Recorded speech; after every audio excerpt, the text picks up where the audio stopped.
جس طرح ایک عام مٹی ہے اس پر ہم چلتے ہیں اور کوئی اس کی طرف توجہ کوئی شخص نہیں دیتا، ہر طرف مٹی ہی مٹی ہے، زمین ہی زمین ہے، کوئی اس کی طرف توجہ نہیں دیتا.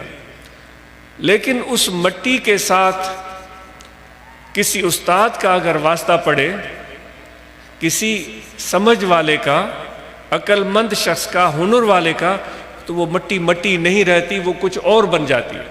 سامنے کھیت سب سرسبز اگے ہوئے ہیں، اب کوئی ان کھیتوں کو اندر جا کر ان کو لتاڑے گا نہیں، حالانکہ وہ مٹی ہے.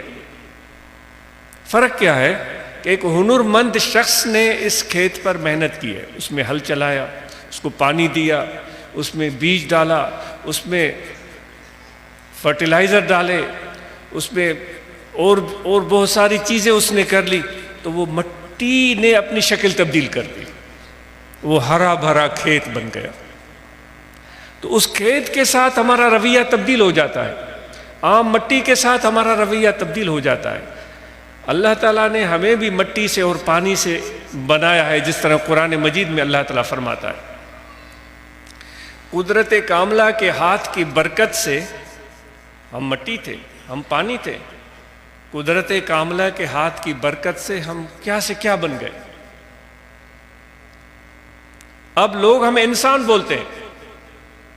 اسی مٹی کا ٹکڑا اٹھا کر کوئی کمہار اگر اس پر محنت کرے اور اس کو بھگو کر پانی میں رکھے اور پھر اس پر اپنا ہنر آزمائے، تو اس سے ایک برتن بن جائے گا، ایک پیالہ بن جائے گا.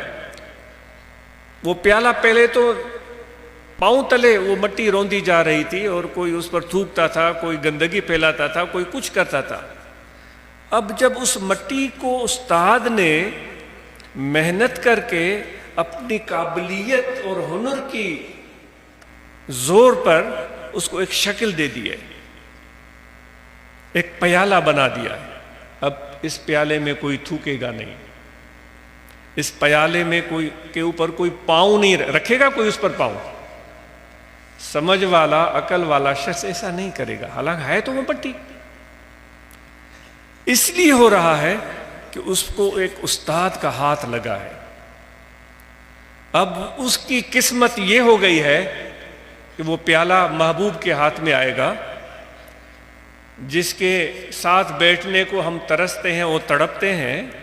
اس کے حسن و جمال کا شہرہ مشرق میں بھی ہے، مغرب میں بھی، شمال میں، جنوب میں، کہ بھائی اس جیسا کوئی حسین نہیں ہے. اس کی خوبصورتی مثالی ہے. اس کے ہاتھ میں وہ پیالہ آ گیا، اس پیالے میں پانی ہے، اس پیالے میں دودھ ہے، اس پیالے میں کوئی شربت ہے. اس پیالے کی قسمت یہ ہوئی کہ ان ہونٹوں کو ہم دیکھتے رہ جاتے ہیں اور یہ پیالہ ان ہونٹوں سے لگ جاتا ہے.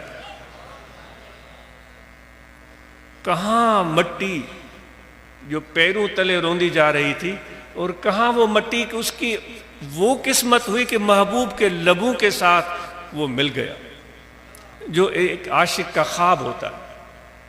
تو دوستو، ہم یہاں ہیں مٹی، لیکن ہم صحبت میں آئے ہیں. جب استاد کا ہاتھ ہم پر لگے تو ہم اپنے آپ کو حوالے کریں. وہ ظلم بھی کرے گا، وہ سخت بھی کہے گا، حالانکہ وہ چیز تو آج رہی نہیں، وہ نہیں رہی.